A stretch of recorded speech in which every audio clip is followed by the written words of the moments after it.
अस्सलाम वालेकुम viewers, welcome to program Khyber at 8 with Fatima Nazish. Pakistan की सियासी सूरत हाल के मंजरनामे से आज जिन मौज़ूआत का इंतखाब हम लोगों ने आपके लिए किया है उनमें सबसे पहले हम बात करेंगे हज़ारा डिवीज़न से अब तक पाकिस्तान तहरीक इंसाफ के किसी कारकुन ने इस्तीफ़ा नहीं दिया। क्या ऐसा ही है या अब तक किसी ने पाकिस्तान तहरीक इंसाफ को खैराबाद कह दिया है? साथ ही साथ बात करेंगे कि क्या मुस्तकबिल करीब में हज़ारा डिवीज़न से PTI की मजीद विकटें गिरने का इम्कान है। और हम बात करेंगे 3 MPO के तहत गिरफ्तारियों पर। साथ ही साथ बात की जाएगी मार्शल लॉ और आर्टिकल 245 में फ़र्क के हवाले से। इसके अलावा प्रोग्राम में जो मौज़ूआत शामिल हैं उनमें हम बात करेंगे आज पेशावर हाई कोर्ट ने सदर ANP एमल वली खान की रिट पिटीशन समाअत मुलतवी कर दी है। क्या पेशावर हाई कोर्ट के पास जुडिशल कमीशन कायम करने का इख्तियार है या नहीं, ये इस्तफसार किया है जस्टिस अब्दुल शकूर ने। इसके अलावा प्रोग्राम में शामिल करेंगे हम पेशावर हाई कोर्ट की ही खबर जिसके मुताबिक बाबर यूसुफजई को केस तैयार करने और अदालत की मुआवनत करने की हिदायत कर दी गई है। आज इन तमाम मौज़ूआत पर बात करने के लिए हमें पेशावर स्टूडियो में ज्वाइन किया है सहाफ़ी और तजियाकार फयाज अहमद ने। अस्सलाम वालेकुम। इनके साथ हमें ज्वाइन किया है शहजादा फहद ने और हमें वीडियो कॉल पे ज्वाइन करेंगे इस्लामाबाद से कैसर तनोली साहब। सबसे पहले कैसर तनोली साहब की तरफ चलेंगे क्योंकि इनका ताल्लुक हज़ारा डिवीज़न से है और ये हमें बेहतर बताएंगे कि इस वक्त हज़ारा डिवीज़न में जो सूरत हाल है तहरीक इंसाफ के हवाले से वो क्या है, कितने लोगों ने अभी तक इस जमात को खैराबाद कह दिया है और मुस्तकबिल करीब में हमें कितना इम्कान नजर आ रहा है कि PTI के जो वफादारियां थी वो अब डाइवर्ट हो जाएंगी। जी अस्सलाम वालेकुम कैसर साहब। जी वालेकुम अस्सलाम। बताइएगा क्या हज़ारा डिवीज़न से अब तक PTI तहरीक इंसाफ के कुछ कारकुन जो हैं वो छोड़ के गए हैं इस जमात को? क्योंकि एक हमारे पास जो खबर आई है साबिक मुशीर के हवाले से, उसके हवाले से भी बताइएगा। साथ ही साथ ये भी बताइएगा कि क्या मुस्तकबिल करीब में आपको लग रहा है कि PTI का कोई बड़ा नुकसान होने वाला है हज़ारा डिवीज़न से भी? अच्छा, आज एक तो आपके सामने खबर आ गई अहमद हुसैन शाह साहब के हवाले से। उन्होंने प्रेस कॉन्फ्रेंस की और उन्होंने कहा जी कि मैं पाकिस्तान तहरीक इंसाफ से रहती इख्तियार करता हूँ और मैं, जाहिर बात है वो रिटायर्ड आर्मी ऑफिसर थे तो वो कहते हैं मैं मजीद इस तरह के हालात के अंदर इस जमात के साथ काम नहीं कर सकता। दूसरी बड़ी बात, आज हमने सुबह बहुत डिटेल डिस्कशन की आपके प्रोड्यूसर साहब के साथ कि हमने एक प्रोग्राम किया था 9 मई के वाक़े के फौरन बाद नेक्स्ट डे और उसके अंदर बहुत सारी ऐसी इत्तलात हमारे पास मौजूद थी कि आपके खैबर पख्तूनख्वा के जो स्पीकर हैं मुश्ताक अहमद गनी साहब, उनके हवाले से, क्योंकि टिकटों की तकसीम का एक सिलसिला जारी था, टिकटें तकसीम हो रही थी खैबर पख्तूनख्वा के इलेक्शन के हवाले से, बहुत आज़ाद राय हमें इस बात की तस्दीक कर रहे थे, वो कन्फर्म कर रहे थे इस बात को कि चेयरमैन पाकिस्तान तहरीक इंसाफ इमरान खान साहब जो हैं वो मुश्ताक अहमद गनी साहब से कुछ ज़्यादा खुश नहीं है। वो उनके हवाले से जो रिपोर्ट्स हैं, जो उन तक इंफॉर्मेशन गई है, उसको देखते हुए आइंदा आने वाले इलेक्शन में शायद उनको टिकट देने के लिए राजी नहीं है। और यही इत्तलात मुश्ताक अहमद गनी साहब जो स्पीकर खैबर पख्तूनख्वा असेंबली है उन तक भी पहुंची। वो भी और खान साहब का, चेयरमैन पाकिस्तान तहरीक इंसाफ इमरान खान साहब का राब्ता आपस में काफी टाइम से नहीं हो पा रहा था। कोई राब्ता अगर मुश्ताक अहमद गनी साहब करना चाह भी रहे थे तो खान साहब उनसे मिलना नहीं चाह रहे थे। ये हमने 9 मई के वाकयात के फौरन बाद जो अगले दिन हमारा प्रोग्राम था उसमें हमने इस बात का जिक्र किया और ये भी जिक्र किया कि ये मामला यहाँ पे रुकेगा नहीं। मुश्ताक अहमद गनी साहब अपने आप को इतना मजबूत, इतना तगड़ा समझते हैं कि वो अगर टिकट नहीं भी मिलता आजाद हैसियत से इलेक्शन, वो कहते हैं मैं लड़ूंगा और मैं इलेक्शन जीत के दिखाऊंगा। जबकि ग्राउंड रियलिटी से थोड़ा सा मुख्तलिफ हैं, कुछ हटके हैं, जो वहाँ के लोग हैं वो इस बात से राजी नहीं है। एकदम से मामला चेंज होते हैं, पूरे पाकिस्तान के अंदर लोग अपनी वफादारियां तब्दील करते हैं, पाकिस्तान तक इंसाफ को छोड़ते हैं। हज़ारा डिवीज़न से आज दिन तक ऐसी कोई खबर नहीं आई थी, आज दिन तक ऐसा कोई मामला नहीं था किसी एक रुकन के हवाले से, रुकन सूबाई असम्बली साहब का, रुकन कौमी असम्बली साहब का, किसी ने ऐसी कोई बात नहीं की थी। लेकिन अहमद हुसैन शाह साहब आज नमूदार हुए, उन्होंने प्रेस कॉन्फ्रेंस की, उन्होंने कहा कि मैं इस जमात के साथ मजीद नहीं चलूंगा। लेकिन आप ही के प्रोग्राम के जरिए मैं खबर देता हूँ, मुश्ताक अहमद गनी, इलाज कलंदर खान लोधी और साले मोहम्मद खान, और इसके अलावा अगर हम लोग बात करें अली खान जदून, ये वो लोग हैं जो आपस में कनेक्टेड हैं, एक दूसरे के साथ राब्ते में हैं।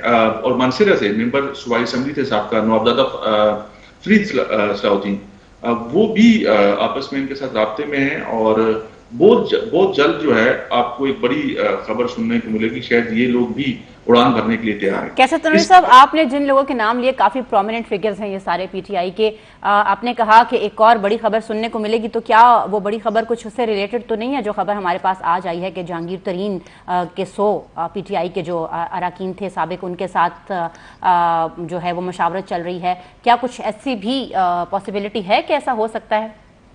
अच्छा, जिन लोगों के नाम मैंने लिए हैं ये सारे लोग अपने हलकों के अंदर, क्योंकि खैबर पख्तूनख्वा हो, हज़ारा डिवीजन हो, खैबर पख्तूनख्वा का डिवीजन है ये, यहाँ पर ये जो लोग हैं ये अपना वोट बैंक रखते हैं। यहाँ पर इलाकाई सतह पर एक दूसरे को लोग ऑन करते हैं और उनकी जो जाती कारकर्दगी होती है उसको देखते हुए उनको वोट कास्ट करते हैं, और ये सब लोग अपना इनका वोट बैंक है।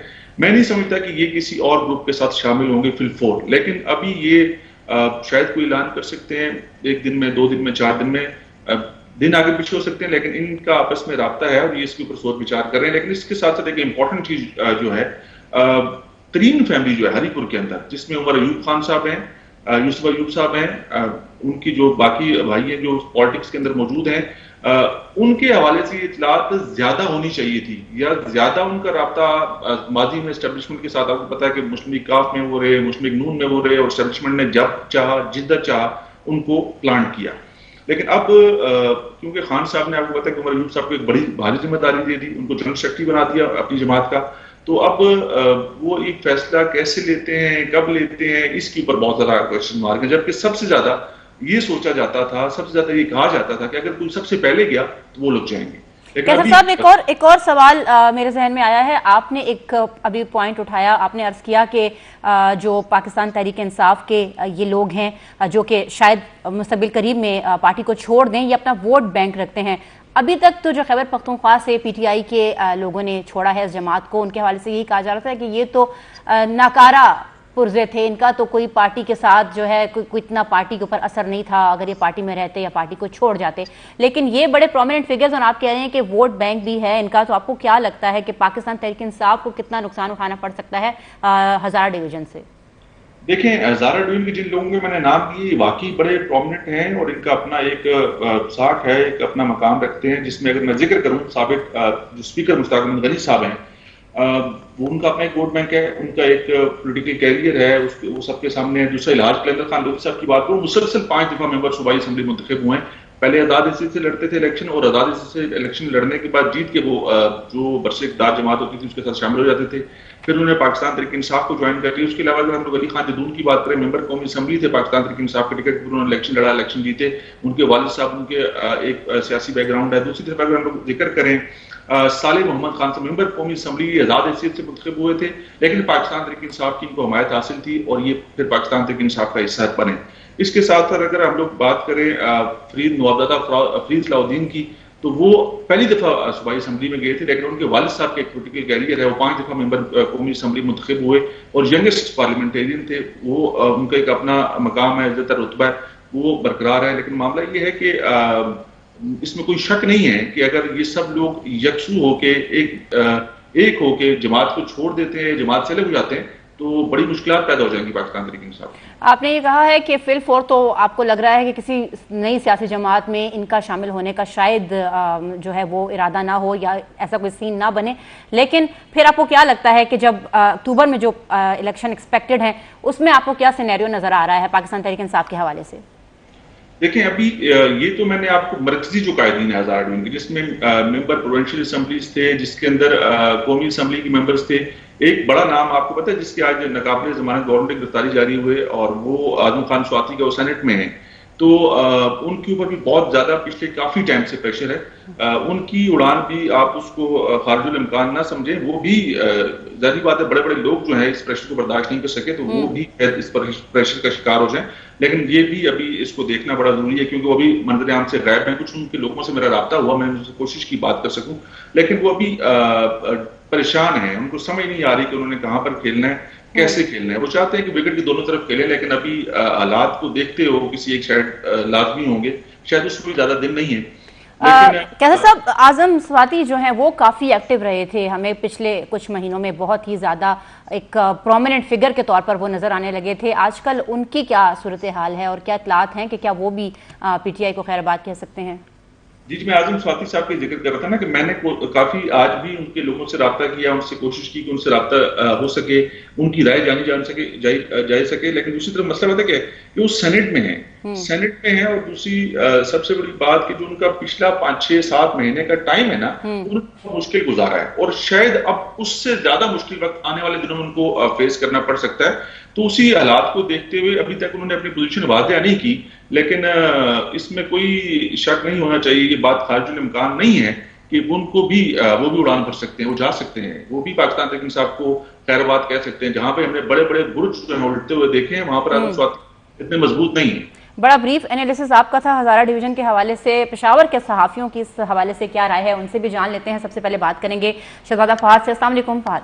वालेकुम सलाम, कैसे आप? ठीक, बिल्कुल ठीक। फहद, ये बताइएगा कि हज़ारा डिवीजन के सूरत हाल पर हम बात कर रहे हैं। कैसर साहब ने बड़ा ब्रीफली हमें बताया कि जो है साबिक मुशीर एक जा चुके हैं, और मज़ीद जो नाम उन्होंने बताए हैं जाने के हवाले से वो बहुत बड़े बड़े हैं। क्या लगता है आपको तहरीक इंसाफ का किस कदर नुकसान हो सकता है? देखें, हज़ारा डिवीज़न को हमेशा नून लीग का गढ़ भी कहा गया है।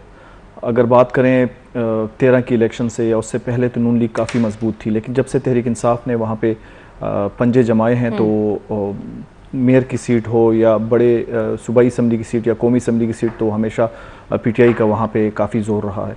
जैसा कि तनूरी साहब ने बताया कि अगर वो रहनुमा वहाँ से जाते हैं तो उनके पास पीछे कोई नहीं बचता। कंपैरेटिव अगर पेशावर और दीगर अजला की बात करें तो उसमें PTI के फिर भी एक वोट बैंक है, लेकिन हज़ारा में वोट बैंक बनाने में इनका बहुत किरदार रहा है। अगर मुश्ताक गनी साहब की बात करें, इसी तरह उमर अयूब साहब की बात करें, उन्होंने वहाँ पे काम किए। पॉलिटिक्स वहाँ पे चेंज है दीगर सूबों दीगर अजला के मुकाबले में। तो मैं ये समझता हूँ कि अगर वहाँ पर अगर PTI के बड़े बड़े नाम वहाँ से जाते हैं तो PTI को बहुत नुकसान होगा। ना सिर्फ नुकसान होगा, वहाँ पे उनको कैंडिडेट्स ढूंढने में भी मसला होगा। तो इसमें देखते हैं अब नून लीग ये जो जितने भी रहनुमाए नून लीग जाते हैं या दीगर पार्टी जाते हैं तो उससे वो पार्टियां भी मजबूत होंगी। फयाज फहद ने अभी जो बात की, उन्होंने कहा कि नए लोग ढूंढने में भी मसले हो सकते हैं पाकिस्तान तहरीक इंसाफ को। आपको क्या लगता है कोई अजाला होगा, कुछ बेहतरी आ सकती है तहरीक इंसाफ के लिए आने वाले दिनों में, जो इस वक्त जिस बुरी सिचुएशन से वो गुजर रहे हैं? देखिए, एक चीज़ तो हमें सबको समझना चाहिए, और वो ये कि ये सारा वोट खान साहब का था। क्योंकि अभी इमरान खान से तकारीर हम सुन रहे हैं, वो ये कह रहा है कि मैं किसी को भी अगर दोबारा टिकट दूं तो वो जीत जाएंगे। ये इम्कान या ये खदशा जाहिर करना कि ये लोग अगर चले जाते हैं तो इमरान खान को या तहरीक इंसाफ को नुकसान होगा, मैं नहीं समझता। क्योंकि जिस जो कह सकते हैं मकबूलियत का जो उरूज है वो अगर देखा जाए, जो हमें नज़र आ रहा है, उसमें इमरान खान को कोई भी कैंडिडेट अगर सामने आए तो उसको जीत सकता है। अभी बात की बड़े बड़े नाम हैं ये तहरीक इंसाफ के, इनका माजिया अगर देखें तो तहरीक इंसाफ से पहले भी मुख्तलिफ जमातों में रहे लोग रह चुके हैं, लेकिन इतनी बड़ी पोजीशन पे नहीं पहुंच सकते। इतने बड़े पोजीशन में अभी बात की उमर अयूब फैमिली की, इसके अलावा अकबर अयूब, उनके भाई सारे वजारतों में रह चुके हैं, और वज़ीर आला साबिक वज़ीर आला परवेज़ खट्टक के बड़े करीबी रहे हैं। मैं समझता हूँ कि ये सारे कनेक्टेड हैं आपस में और ये हालात का जायज़ा ले रहे हैं। जो मेरी बात हुई मुख्तलिफ सोर्सेज से पाकिस्तान तहरीक इंसाफ के, उसमें कुछ नाम हैं हज़ारा के जो कि उड़ान भरने के लिए तैयार हैं, और हो सकता है कुछ दिनों में वो चले जाएँ जी। लेकिन ज़्यादातर ये तासुर है कि जो ज़्यादातर जो इनके लीडर्स हैं ये आखिरी दम तक जाएंगे, आखिरी दम तक रहेंगे, ठहरेंगे, विकेट पे ठहरे रहेंगे और देखेंगे हालात को। कि डिपेंड करता है, इसमें एक बड़ी अच्छी बात मैं सुन रहा था कि डिपेंड करता है कि कौन प्रेशर किस हद तक बर्दाश्त करता है। तो ये प्रेशर बर्दाश्त करने की बात है, अगर ये प्रेशर बर्दाश्त कर लेते हैं। और दूसरी बात जो अभी फहद ने भी बात की कि अगर जो रह गया विकेट पे, क्योंकि फिर इनके पास कोई बंदे होंगे नहीं, तो वो बड़ी जो ओहदे रह जाएंगे वो उनके पास रह जाएंगे। अभी मुश्ताक गनी की बात हो रही है, मुश्ताक गनी जो स्पीकर हैं, स्पीकर भी इन्होंने आखिर दम तक तहरीक इंसाफ के लिए काफ़ी वो किया, असम्बली डिसॉल्व करने से लेकर उसके बाद भी। लेकिन कैसर साहब तो कह रहे हैं कि खान साहब बात करने के लिए तैयार नहीं उनसे। वो कुछ हो सकता है, मैं वो इसको इग्नोर नहीं किया जा सकता कि ये वजह भी हो सकती है। लेकिन मैं समझता हूँ कि मुश्ताक गनी जो है वो इस वक्त एक अभी भी स्टिल इस पोजीशन पे हैं, क्योंकि वो स्पीकर है, जब तक नई असम्बली नहीं आती वो स्पीकर हैं। और स्पीकर हाउस में इससे पहले थे, 9 मई से पहले वो स्पीकर हाउस आते थे जाते थे, लेकिन अब रोपोश हो चुके हैं, उनके ऊपर भी दफात वगैरह लगाए गए हैं। हाँ, लेकिन ये एक वो है, ज़ाती तज्जिया मेरा ये है कि जो भी बाकी पीछे रह गया ये ओहदे उनको दिए जाएंगे। पार्टी के अहम ओहदे अभी भी हज़ारा के पास है, अभी उमर अयूब के पास जो जनरल सेक्रेटरी है, मैं समझता हूँ कि ये भी एक, कैसर साहब ने तो नाम ले लिया उमर साहब का भी, हाँ, तो वो उसमें है, उनको दिया गया है। और मैं समझता हूँ कि अभी ये फैसला करना मुश्किल है कि वो फैमिली आया रहेगी या जाएगी। कैसे साहब, फयाज का तज्जिया आपने अगर सुना है तो ये कह रहे हैं कि बिल्कुल आपकी बात की बिल्कुल बरक्स उन्होंने बात की। उन्होंने ये कहा कि इमरान खान साहब का अपना जो वोट बैंक है, अगर बाकी जिसके भी आपने नाम लिए, उन्होंने कहा कि वो सारी जो फैन फॉलोइंग थी, वो सारे फॉलोअर्स इमरान खान साहब के थे, वो वोट इमरान खान का ही था, तहरीक इंसाफ का ही था। तो अभी आप इस सारे मामले को कैसे बयान करेंगे कि अगर इमरान खान को, और हमने देखा भी कि माजी करीब में उन्होंने इस चीज़ को साबित किया, एक से ज्यादा हलकों पर वो खड़े हुए और जीत के दिखाया, उन्होंने नॉकआउट किया सबको। तो अभी आपको क्या लग रहा है कि कौन कितना प्रेशर लेने के मूड में है या ले सकता है? जो बात फयाज साहब ने की, इसके अंदर कोई दो राय नहीं है। खान साहब की जमात की, खान साहब की मकबूलियत अपनी जगह पर कायम है, वो मजबूत थे, मजबूत हैं। नो डाउट ग्राफ में कमी जरूर आई है, लेकिन वो बेहतर है, उनकी पोजीशन बाकी पॉलिटिकल पार्टी से अब भी बेहतर है। लेकिन जिस डिवीजन की और जिस रीजन की हम लोग बात कर रहे हैं, उसके अंदर पॉलिटिक्स बिल्कुल मुख्तलिफ है। उसमें ये नहीं हो सकता कि अगर हमने एक बड़ा नाम हटा दिया और किसी और को टिकट दे दिया और वो वहां से, चाहे जितनी बड़ी मकबूलियत हो, चाहे जैसी मर्जी हो नेशनल सतह के ऊपर, लेकिन उस जगह पे आपको बहुत मुश्किल का सामना करना पड़ेगा। आप इतनी आसानी से वहां से सीट नहीं निकाल सकते। और जिन लोगों के मैंने नाम लिए, वो बात उन्होंने बिल्कुल दुरुस्त फरमाई कि मुख्तलिफ पार्टियों से हो के आए हैं। ये हमारी नेशनल पॉलिटिक्स के अंदर भी सारा ये सिलसिला चल रहा है कि मुख्तलिफ जमातें घूमने के बाद किसी ना किसी जगह पर स्टॉप लगते हैं और फिर उसको भी छोड़ना पड़ता है मजबूरन। तो अब पाकिस्तान तहरीक इंसाफ के साथ भी बिल्कुल ऐसे हालात बन गए हैं। नून लीग की जो मकबूलियत हज़ारा डिवीजन के अंदर माजी में रही है, उसको दोबारा से वो बेहतर बना सकते हैं। उसके अंदर वो, क्योंकि वहां से वो खत्म नहीं हुई थी, हैदराबाद की सीट भी उन्होंने जीती, कौमी असम्बली की मानसेरा की भी एक सीट उन्होंने कौमी असम्बली की जीती। इसके अलावा बाकी यानी हम अगर ये कहें कि आप ये कहना चाह रहे हैं कि पाकिस्तान तहरीक इंसाफ की मकबूलियत जो है वो खत्म नहीं हुई, कम जरूर हुई है, लेकिन ये एक बहुत ही परफेक्ट टाइम है कि नून लीग भी अपनी मकबूलियत का ग्राफ बेहतर कर सकती है। नाजरीन, प्रोग्राम में वक्त हुआ है एक ब्रेक का, ब्रेक के बाद हाजिर होंगे, साथ रहिएगा। बैक नाजरीन, ब्रेक पर जाने से पहले हम बात कर रहे थे हज़ारा डिवीज़न की सिचुएशन के हवाले से, क्या तहरीक इंसाफ की मज़ीद विकटें गिर सकती हैं। इस हवाले से हमारे जो एनालिस्ट हैं उन्होंने ये बताया कि कभी इम्कान है कि मुस्तक़बिल करीब में ऐसा हो सकता है और पाकिस्तान तहरीक इंसाफ के हवाले से बहुत सारे लोगों की वफादारियाँ तब्दील हो सकती हैं।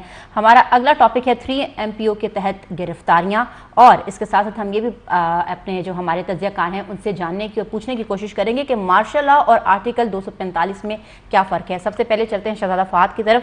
फहद, ये बताइएगा कि 3 MPO के तहत जो गिरफ्तारियाँ हुई थी, कुछ अहकामात हमने ये भी सुने थे कि उन लोगों को रिलीज़ करने का हुक्म दिया गया था, लेकिन फिर हम ये भी देख रहे हैं कि तमाम की तमाम जो गिरफ्तारियाँ थी वो लोग रिलीज़ नहीं हुए हैं। इस हवाले से थोड़ा सा बताइएगा कि खैबर पख्तूनख्वा में आपको क्या सूरत हाल नज़र आ रही है?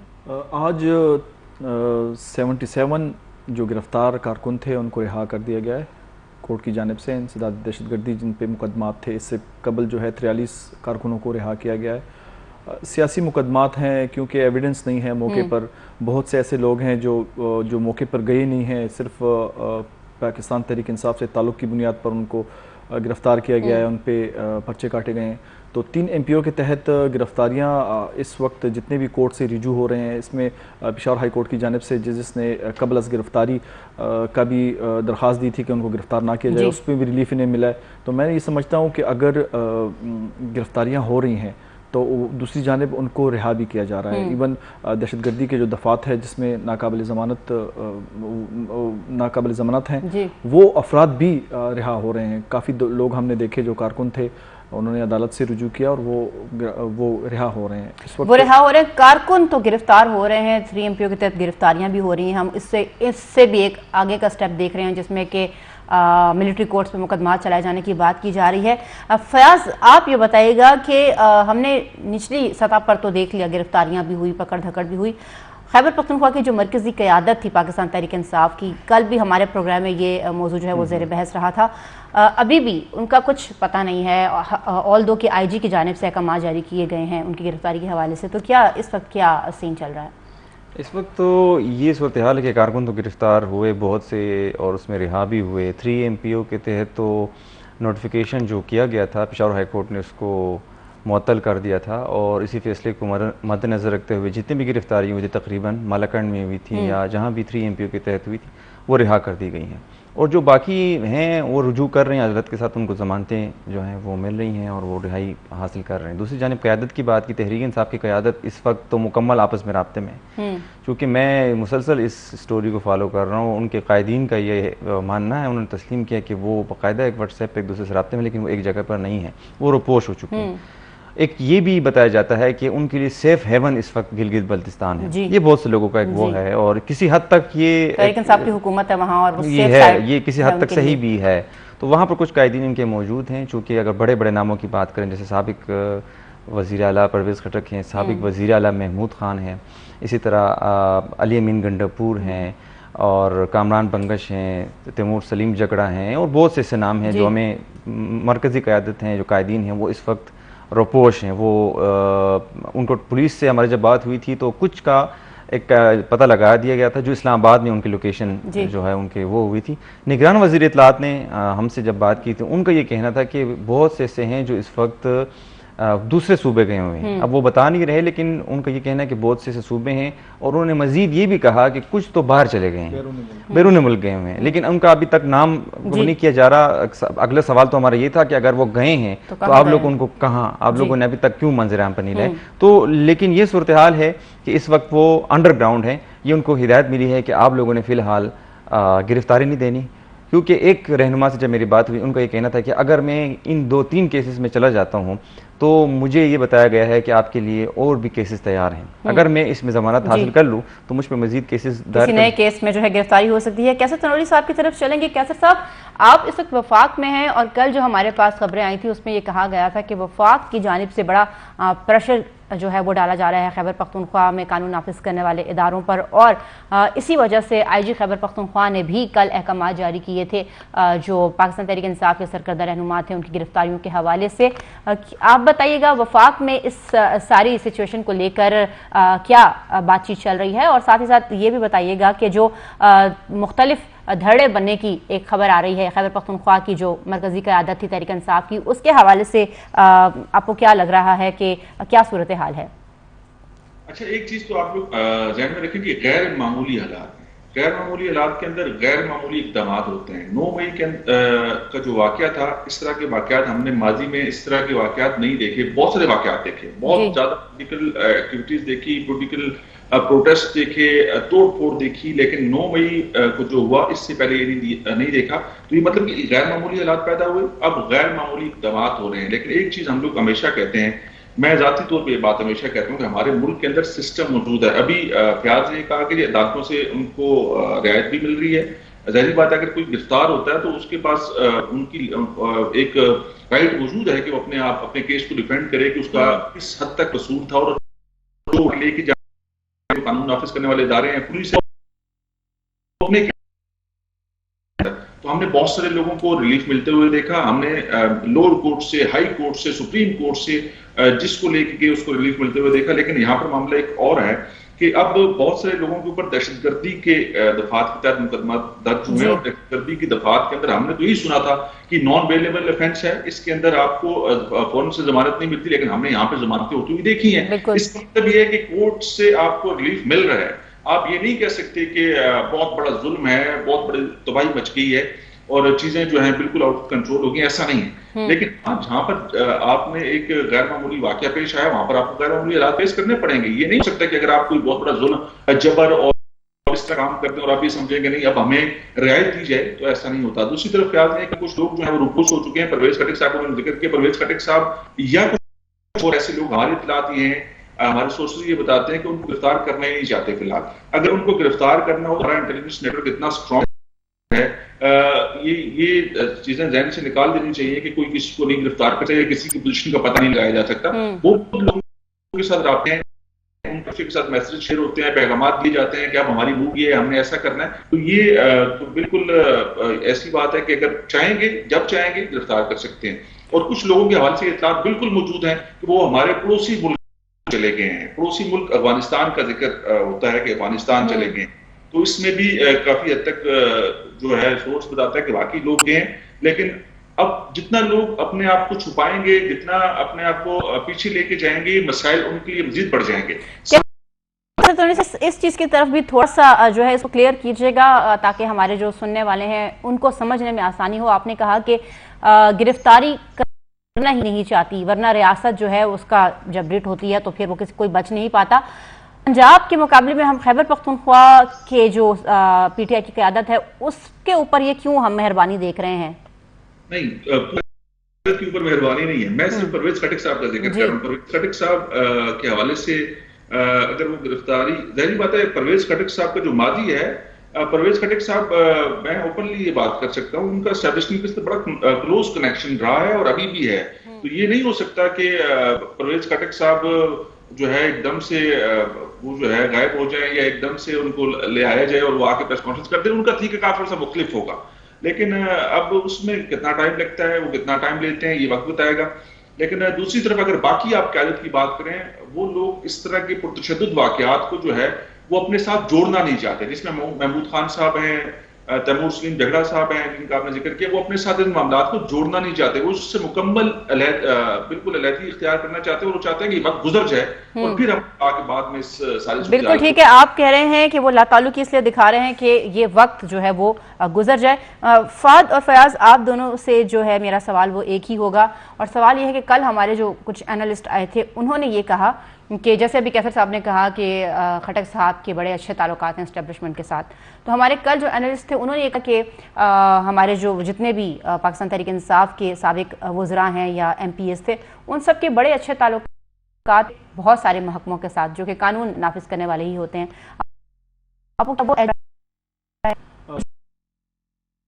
बताया कि खानब से अहकामात जारी किए हैं कि जो रूपोश रहनुमा है उनको गिरफ्तार किया जाए।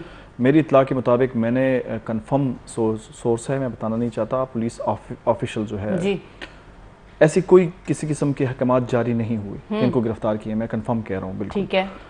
असल में एक सोच है आम लोगों में, और जो ब्यूरोक्रेट्स हैं या पुलिस ऑफिशियल्स हैं वो ये समझते हैं कि तहरीक इंसाफ की हुकूमत दोबारा खैबर पख्तूनख्वा में आएगी। इसी वजह से जो रहनुमा है, इवन छोटे MPs भी, आपको पता है पेशावर से किसी MPA को अभी तक गिरफ्तार नहीं किया गया। इवन अगर उसका ताल्लुक अगर एस्टेब्लिशमेंट या किसी पुलिस ऑफिसर्स के साथ नहीं भी है तो उसको भी गिरफ्तार नहीं किया गया। यहाँ तक कि एक MPA को पुलिस SHO ने कॉल की कि आप रूपोश हो जाएं, अपना नंबर की बात करें, आप SHO फवाद साहब ने उनको कॉल करके बता दिया देखें उसका तो मेरे ख्याल में किसी ऑफिशियल्स के साथ कोई ताल्लुक भी नहीं था। छोटे लेवल पे जो SHO से इतला देता है कि आप रूपोश हों, आप अपना मोबाइल बंद करें ताकि आपकी लोकेशन ट्रेस ना हो। तो ऐसा कोई सीन नहीं है कि मतलब उनको अभी गिरफ्तार किया जाए या कोई वो। हाँ, वफाक की जानिब से काफ़ी प्रेशर है। जब हमने अमीर मकाम साहब से पूछा कि वफाक की जानिब से कोई प्रेशर है, क्योंकि KP में गिरफ्तारियाँ नहीं हो रही, उसकी बजाय जो पंजाब में हम देख रहे हैं, तो वो उन्होंने कहा कि मैंने इसकी बात काबीना में, वफाकी काबीना में ये बात कही है। तो इससे ये लगता है कि प्रेशर है खैबर पख्तूनख्वा पुलिस पे, लेकिन वो प्रेशर नीचे नहीं जा रहा। वो कहीं गिरफ्तारियां आपको नजर नहीं आ रही, कोई एक्टिविटी नहीं है। वो चले जाते हैं हुजरों पे और घरों पे, उन्हें बता देते हैं, फिर वापस आ जाते हैं। अपनी तस्वीर सेल्फी से शेयर कर लेते हैं कि मैं वहाँ पे गया था।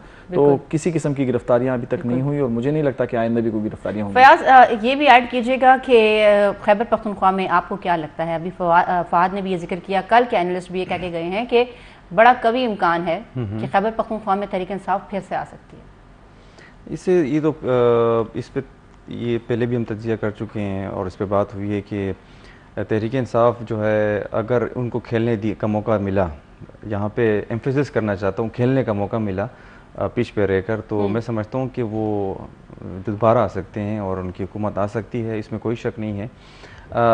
दूसरी बात आपने की कि खैबर पख्तूनख्वा में जो मरकज़ी कायदीन को अभी तक क्यों नहीं गिरफ्तार किया गया, या अभी तनुली साहब ने भी काफ़ी डिटेल में बात की कि उनके लोकेशंस वगैरह भी मालूम कर सकते हैं। ये बड़ी वो अंडरस्टूड बात है कि कोई भी लोकेशन आपको ट्रेस कर सकता है, आपको पकड़ सकता है। अब इसमें सवाल ये है कि क्यों उनको गिरफ्तार नहीं किया जा रहा। यही सवाल अवामी नेशनल पार्टी के सूबाई सदर ML वली ने जब वज़ीर आज़म शहबाज शरीफ आए थे यहाँ पर, उनकी मुलाकात के दौरान ये बात हुई, गवर्नर खैबर पख्तूनख्वा में बैठे हुए थे, उन्होंने अपने कुछ और भी गिले शिकवे किए, तहफ़्फ़ुज़ात का इजहार किया, और बीच में ये बात भी उन्होंने की कि अभी तक खैबर पख्तूनख्वा की पुलिस जो है वो क्यों गिरफ्तार नहीं कर पाई, या आया या कोई ख़ास मेहरबानी है। तो ये सवाल तो हुकूमत के इत्तेहादी भी कर रहे हैं, और इसमें फिर मुख्तलिफ फैक्टर हो सकते हैं क्यों नहीं कर रही, या शायद वो यहाँ से उनके जुरिस्डिक्शन से बाहर हैं, जैसे कि अरबाब जानदाद को मरी में गिरफ्तार किया गया, इसी तरह बहुत से ऐसे MP हैं साबिक और रुकन सूबाई असम्बली हैं और साबिक MNAs हैं जो कि इस वक्त यहाँ पर मौजूद नहीं हैं, इनके जुरिस्डिक्शन में नहीं हैं। वो या पंजाब में हैं या फिर वो सिंध गए हुए हैं या फिर वो बलूचिस्तान में हैं या फिर जैसे कि ये भी बताया जा रहा है कि वो किसी बैरून मुल्क गए हुए हैं। तो कोशिश तो पुलिस की जानिब से हो रही है, कोशिश की जा रही है, सर्च वगैरह ये लोग कर रहे हैं जहाँ पे इनको इन्फॉर्मेशन। आज जो इतलात आई है कि साबिक सीनियर वजीर आतिफ खान के घर पे भी इस्लामाबाद में जो है वो छापा हुआ है, मारा गया है। कोशिश तो हो जा रही है। हो सकता है कुछ हद तक कुछ लोग मिले हों निचली सतह पर, लेकिन मुझे नहीं लगता कि पुलिस जो है वो जानबूझकर उनको गिरफ्तार नहीं कर रही। ये हो सकता है कि इनको अभी इशारा नहीं मिला कि इनको गिरफ्तार करने का। पाकिस्तान तहरीक इंसाफ के सरकर्दा रहनुमाओं को गिरफ्तार करने के हवाले से अभी कोई इशारा नहीं मिला है। इसके अलावा भी प्रोग्राम में बहुत सारे मौज़ूआत हैं जिन पर हम बात करेंगे। वक्त हुआ है एक ब्रेक का, साथ रहिएगा, मिलते हैं ब्रेक के बाद। Welcome back. ब्रेक पर जाने से पहले हम बात कर रहे थे कि मार्शल लॉ में और आर्टिकल 245 में क्या फ़र्क है। अपने एनालिस्ट की तरफ जाएंगे और उनसे पूछेंगे कि ये बताइएगा, एक जो गैर मामूली सूरत हाल हुई जैसे कि कैसर तनूरी साहब ने कहा, तो उस गैर मामूली सूरत हाल के जो जाहिर है रिएक्शन आने थे वो भी गैर मामूली आने थे। अभी जो हम देख रहे हैं एक चीज़ उसके बाद बहुत ज़्यादा जिसके ऊपर लोग बात कर रहे हैं कि अस्करी तनसीबात के हवाले से जलाओ घेराव हुआ, फिर मिलिट्री कोर्ट्स के ट्रायल की ज़रूरत क्यों पेश आई, अब मार्शल लॉ के हवाले से भी बात हो रही है। तो ये बताइएगा कि आर्टिकल 245 क्या है, पहले तो इसको डिफाइन कीजिएगा और फिर ये बताइएगा कि मार्शल लॉ में और आर्टिकल 245 में क्या डिफरेंस है। देखें, जब भी कोई सिविल इंतज़ामिया हालात ख़राब हो जाते हैं तो दफ़ा 144 नाफिज करते हैं, जिसके तहत अमन व अमान के क़याम और जलसे जुलूस और इस मुजाहिरों पर पाबंदी आयद की जाती है। जब हालात इससे एक स्टेप और बढ़ जाएं और पुलिस कंट्रोल ना कर सके तो फिर सूबाई हुकूमत वफाकी हुकूमत को लेटर करती है और वो हालात बाकायदा उसमें लिखते हैं कि अब हालात हमारे कंट्रोल में नहीं है। हमने देखा कि पिछले कई दिहाइयों से जब हालात ख़राब हुए तो मतलब 245 इतनी आसानी से लागू नहीं किया गया। इसके मुकाबले में बड़े वाक़यात में पुलिस ने बड़े अच्छे तरीके से कंट्रोल किया, लेकिन अब हालात ऐसे जानिब बढ़ रहे थे जैसा कि हुकूमत ने महसूस किया कि वो वफाकी हुकूमत को लेटर करे कि हमें 245 के तहत फ़ौज को बुलाया जाए। तो जब फ़ौज नाफिज जब आई सूबे में, आपने देखा हालात कंट्रोल हो गए, क्योंकि बहुत सी ऐसी चीज़ें होती हैं कि वो सिचुएशनल होती हैं।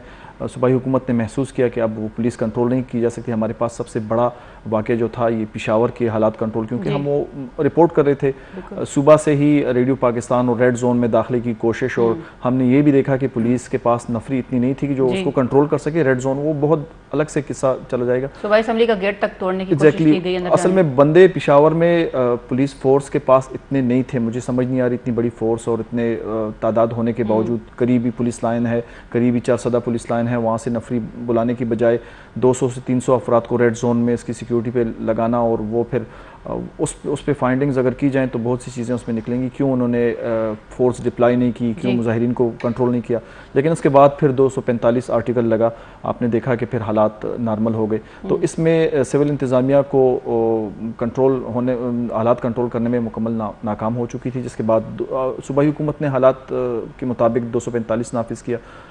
मार्शल लॉ की बात करें तो मार्शल लॉ और 245 में डिफरेंस है। 245 आर्जी तौर पे अमन व अमान के क़याम के लिए होता है, जिसमें आपने देखा कि अभी हालात ठीक हो गए तो इसमें फिर दोबारा इसको ख़त्म भी किया जा सकता है। तो काफ़ी डिफरेंस है, और ये हालात के मुताबिक बहुत ज़रूरी होता है कि अगर आप हालात आपसे कंट्रोल से बाहर हो जाएँ, फ़ौजी तनसीबात पे हमले हो जाएँ और ऐसी सिचुएशनल पोजीशन बन जाए कि फिर आप कंट्रोल ना कर सकें, तो इस वजह से सूबाई हुकूमत ने फिर 245 का इस्तेमाल किया। सूबाई हुकूमत ने आर्टिकल 245 का नफाज किया। फयाज, ये बताइएगा कि स्पेशली सोशल मीडिया पे हम बड़ा देख रहे होते हैं, ट्विटर पे बड़ी गर्मा गर्म बहस होती है कि पाकिस्तान में जो इस वक्त गैर यकीनी सूरत हाल है, सियासत के हवाले से इकनॉमिकल क्राइसिस हैं, तो मुल्क में क्या मार्शल लॉ लग सकता है? यानी ऑल दो कि पाक फ़ौज बड़ा क्लियर कट कह चुकी है कि ऐसा कोई सीन नहीं होने जा रहा, मार्शल लॉ नहीं लगेगा। क्या आपको इस वक्त हालात नज़र आ रहे हैं? नहीं, ऐसे तो कोई हालात नहीं है कि इस नहज तक नहीं पहुँचे कि हम ये कह सकते हैं, और नहीं लगेगा आगे भी, क्योंकि हम इस वक्त जिस दौड़ में हैं ये हम मुतहम्मिल नहीं हैं इस चीज़ों के, इवन इस बारे में सोचने के लिए, क्योंकि हमारे पड़ोसी ममालिक इस वक्त इकॉनमी की दुनिया में एक जाइंट बनने जा रहे हैं। अगर हम इन चक्करों में चल गए तो हम बहुत पीछे रह जाएंगे। और ये जो मैं समझता हूँ कि मुक़्तदर हल्कों भी को पता है और इस बारे में वो काफ़ी संजीदा है। ये सिर्फ सोशल मीडिया की हद तक, बहस मुबासे की हद तक तो ठीक है, लेकिन मुझे नहीं लगता कि माशाल्लाह लगाया जाएगा। जैसे कि फ़हद ने बताया कि 245 एक स्पेसिफिक टाइम के लिए अमन अमान की सूरत हाल को, लॉ इन्फोर्समेंट या लॉ एंड ऑर्डर सिचुएशन को करने के लिए होता है। और माशाल्लाह एक हुकूमत, इसका टेन्योर 5 साल भी हो सकता है, 10 साल भी हो सकता है, जब तक एक्सटेंड करना चाहें। और वो सिविलियन को कंट्रोल करने के लिए, उसकी हुकूमत करने के लिए तमाम महकमों में वो होता है। तो ये होता है। और बाकी मजमूई जो सूरत हाल है पाकिस्तान की, मैं नहीं समझता कि ऐसी कोई सूरत हाल है जिसमें हम ये कहें कि ख़दशा भी है। ख़दशा भी नहीं है, ऐसे हालात बिल्कुल नहीं है कि पाकिस्तान में लोग, अगर ये सोशल मीडिया पर ट्रेंडिंग अगर कर भी रही है, मैं समझता हूँ कि सिर्फ एक सोशल मीडिया की हद तक हो सकता है महज, लेकिन इसमें कोई हकीकत नहीं लग रही। कैसर तनोरी साहब की तरफ चलेंगे। कैसर साहब, ये बताइएगा कि मार्शल लॉ के हवाले से हम बात कर रहे हैं और हमारे जो एनालिस्ट हैं उन्होंने ये भी बताया कि ऐसा कोई मुस्तकबिल करीब में ना है, और पाक फौज बड़ा क्लियर कट कह चुकी है कि मार्शल लॉ लगाने का कोई जो है ना तो जवाज़ है और ना ही फौज ऐसा कोई इरादा रखती है। ये बताइएगा कि इस तरह की अफवाहों से क्या मजीद नफरत फैलाने की कोशिश की जा रही है एक मखसूस इदारे की तरफ, एक खास इदारे की तरफ? देखिए, एक चीज तो बहुत वाज़ेह है, पाकिस्तान की जो माजी है, और माजी अगर करीब की बात करें तो हमारी स्टैब्लिशमेंट का, हमारी फौज का रोल इस मुल्क की पॉलिटिक्स के अंदर रहा है। और अगर लोग ये कहते हैं ना कि इस मुल्क की पॉलिटिक्स के अंदर या पोलिटिकल पार्टीज के अंदर उनको लाने ले जाने के अंदर बहुत सी चीजें बहुत ज्यादा छुपी हुई थी, लेकिन 2018 के अंदर चीजें खुल के सामने आ गई, बच्चे बच्चे की जुबान पे आ गया कि जी फलाने शख्स ने इसकी मदद की, ऐसे की, तो सारी चीजें खुल के सामने आ गई। उस वक्त भी डिस्कस करते हुए हम लोग शायद घबराते थे, डरते थे, पूरी बात नहीं करते थे। लेकिन जब हमने देखा कि इन्होंने एक दूसरे के नाम लेना खुद शुरू कर दिए, जिसके अंदर कमर जावेद बाजवा साहब का जिक्र चेयरमैन पाकिस्तान तहरीक इंसाफ ने खुल के करना शुरू कर दिया, फैज हमीद का जिक्र होना शुरू हो गया, तो ये वो चीजें थी कि जो मुल्क के अंदर और बैनुल-अक़वामी सतह में भी हमारी बड़ी जगहसाई का सबब बनी, और ये मामला हमेशा से रहा है। लेकिन इस तरह एक्सपोज हो गया, बैडली एक्सपोज हो गया। लेकिन एक चीज मेरी जाती तौर पर, मेरी जाती राय है, मेरा मानना ये है कि पाक फौज का जो किरदार है वो उसको आप माइनस नहीं कर सकते, वो हो ही नहीं सकता। इसलिए नहीं सकता कि हमारी पॉलिटिकल पार्टीज या हमारी पॉलिटिकल लीडरशिप जो है उसके ऊपर पाकिस्तान के अंदर भी मुकम्मल इत्तेफाक नहीं है। इत्तेफाक से मुराद के मुकम्मल तौर पे कोई यकीन नहीं करता। अगर खान साहब के चाहने वाले हो, खान साहब के ऊपर तन मन धन से उनको कबूल भी करते हैं, उनको मानते भी हैं, लेकिन जो नून वाले, JUI वाले या बाकी पॉलिटिकल पार्टीज के लोग हैं वो उनको देखना नहीं चाहते। इस तरह जो बाकी पॉलिटिकल पार्टीज के लोग हैं वो अपनी पार्टी या अपने कायदीन के अलावा किसको नहीं देखना चाहते। मुकम्मल इत्तेफाक तो हो ही नहीं सकता ना। तो इसी तरह दुनिया भी आपके ऊपर ट्रस्ट नहीं करती। ये हमारी बदकिस्मती है, हमारी लम्हा फिक्रिया है कि हमारे ऊपर एतमाद पॉलिटिकल पार्टी और पॉलिटिकल लीडरशिप के ऊपर अभी नहीं है। दुनिया का एक ही इदारा है, एक ही ऐसी ताकत है जिसके ऊपर लोग एतमाद करते हैं, जिसको मानते हैं और जानते हैं, और कहते हैं कि यही है, इन्हीं से डील करो, यही चीजें आपको बेहतर करके देंगे और यही गारंटी उठाएंगे हर चीज की। तो इनको माइनस तो नहीं किया जा सकता, इनके रोल को माइनस नहीं किया जा सकता, लेकिन हाँ, हमारा ये जो जिसको हम लोग डेमोक्रेटिक सिस्टम कहते हैं ना, ये एक्सपोज हो है, ये डिलीवर नहीं कर सका।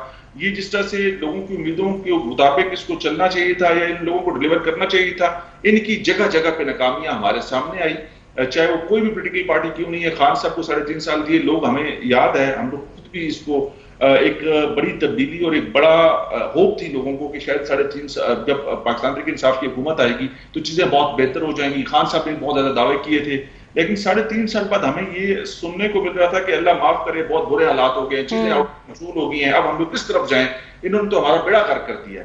लेकिन 3.5 साल के बाद जब एकदम से हम लोग देखते हैं कि पार्लियामेंट के अंदर एक मूव होती है और अदम एतमाद के जरिए खान साहब की हुकूमत चली जाती है, फिर एकदम से इन लोगों के खिलाफ, बाकी पॉलिटिकल पार्टीज या PTM के खिलाफ लोगों की राय तब्दीली होना शुरू हो जाती है। हमारा जो मसला 3.5 साल के बाद हम लोग डिस्कस कर रहे थे, महंगाई है, बुरे हालात है, उसको भूल जाते हैं। वो सारा सिलसिला खान साहब की मकबूलियत में तब्दील हो जाता है। जी, अब मामला ये है कि हमने मकबूलियत में तब्दील हो जाता है। और कैसर साहब, सॉरी आपको इंटरप्ट कर रही हूँ, जो हम खान साहब का विजन सुनते रहे इतना अरसा, फिर आखिर में आके पता चला कि वो तो किसी और का विजन था। वो अपने मुंह से कह रहे हैं कि ये तो मैं कर नहीं रहा था, ये तो कोई और करवा रहा था मुझसे।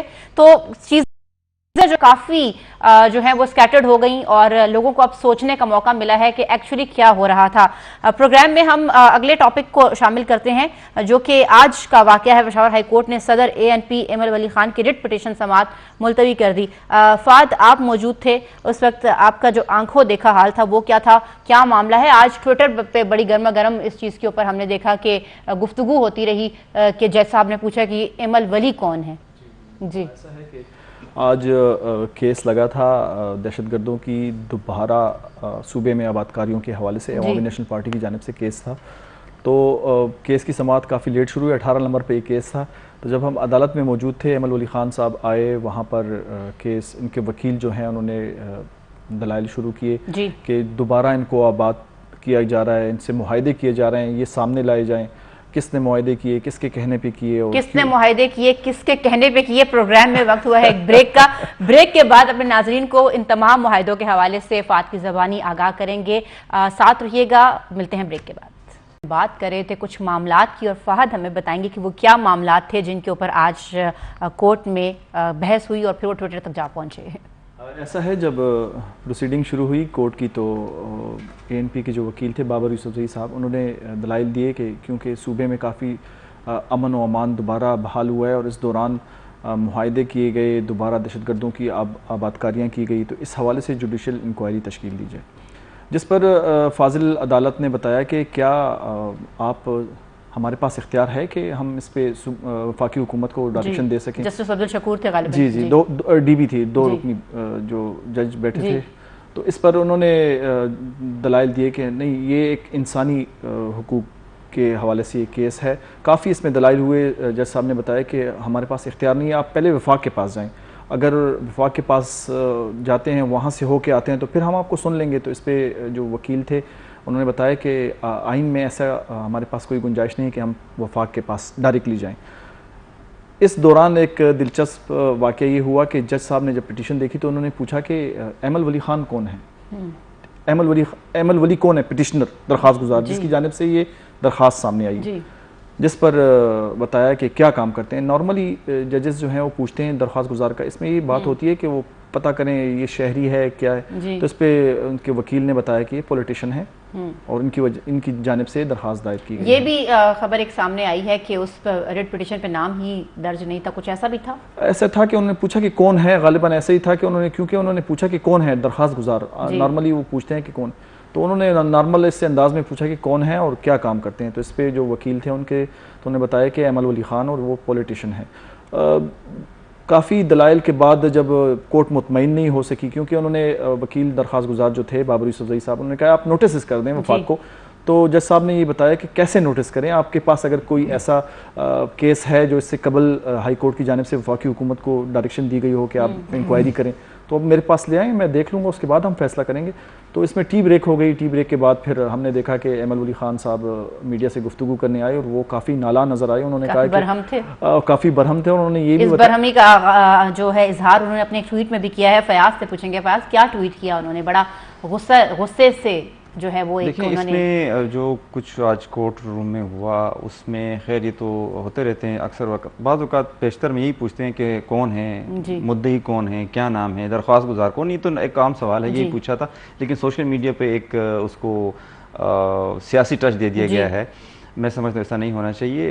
एमल वली खान ने फिर खैर उसका भी जवाब दिया कि मैं कौन हूँ। आप जो है वो जस्टिस साहब से मुखातिब होकर उन्होंने लिखा कि मैं कहाँ हूँ, मेरा बैकग्राउंड क्या है, का हूँ जिसने 18वीं तरमीम के हवाले से बात की। लेकिन इसमें देखें काबिल गौर बात यह है जो बात अदालत ने की है कि क्या वफाकी हुकूमत के होते हुए हम ये फैसला कर सकते हैं या जुडिशल इंक्वायरी का या कमीशन का क़याम कर सकते हैं। मैं समझता हूँ बड़ा वैलिड क्वेश्चन है अदालत का।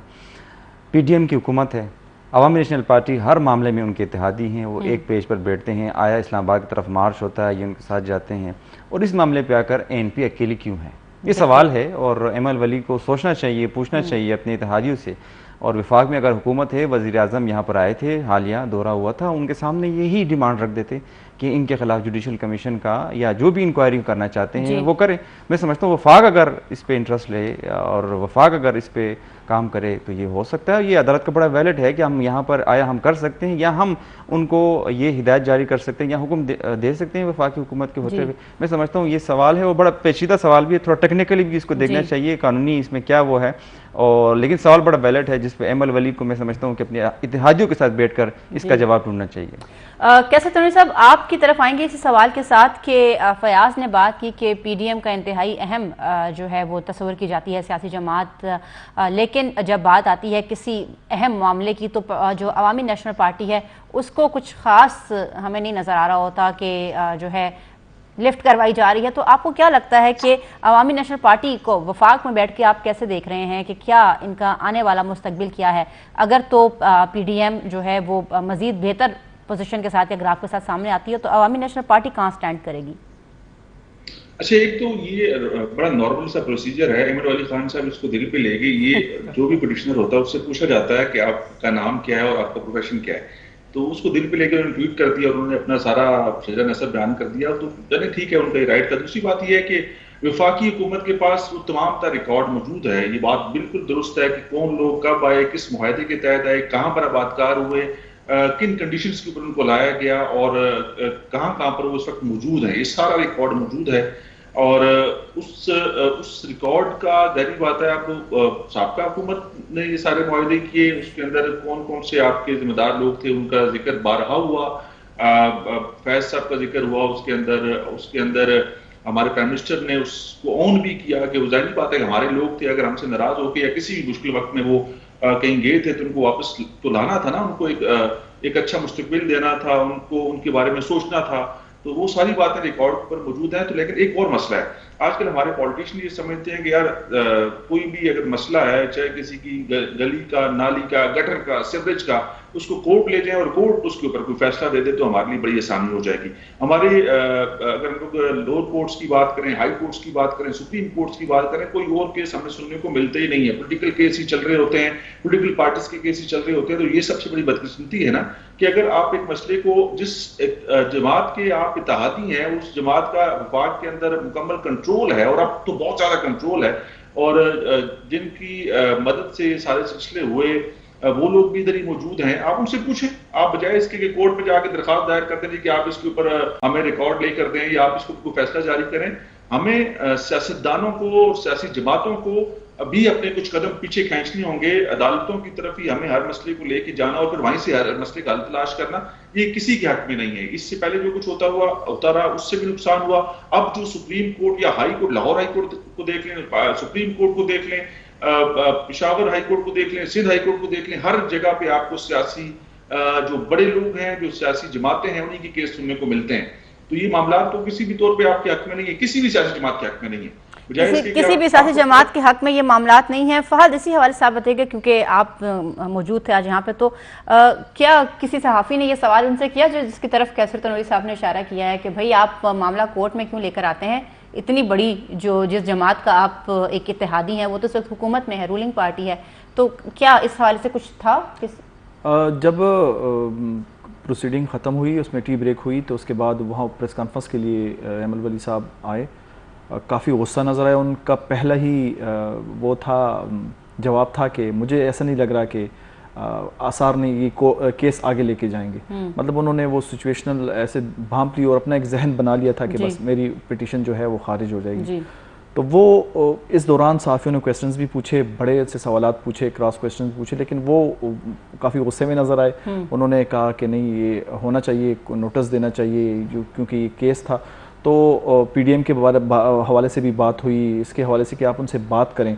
तो मसला ये था कि उन्होंने इस चीज़ों को तमाम को बात करने की बजाय वो इस चीज़ पे वो थे कि क्यों नहीं कोर्ट इस पे एक्शन क्यों नहीं ले। तो जब इसके जो कोर्ट ने बता दिया था, जाहिर बात है कि आप लेके आए, कोई भी जो उनके जो वकील थे उनसे उन्होंने ये पूछा कि कोई ऐसी कुछ चीज़ हो कि वो वफाक को डायरेक्शन दे सके, आपने इससे पहले कोई फैसला हुआ हो किसी हाई कोर्ट में, तो इसमें उनके पास कोई जवाब नहीं था और इस बहुत सी चीज़ों को, बहुत सवालात को वो गोल कर गए। लेकिन वो एक्चुअली दिल पर ले गए थे एक चीज़ को। आज हमारे पास जो टॉपिक्स थे उन पर हमारे जितने भी एनालिस्ट थे उन्होंने बहुत ही ब्रीफली बात की।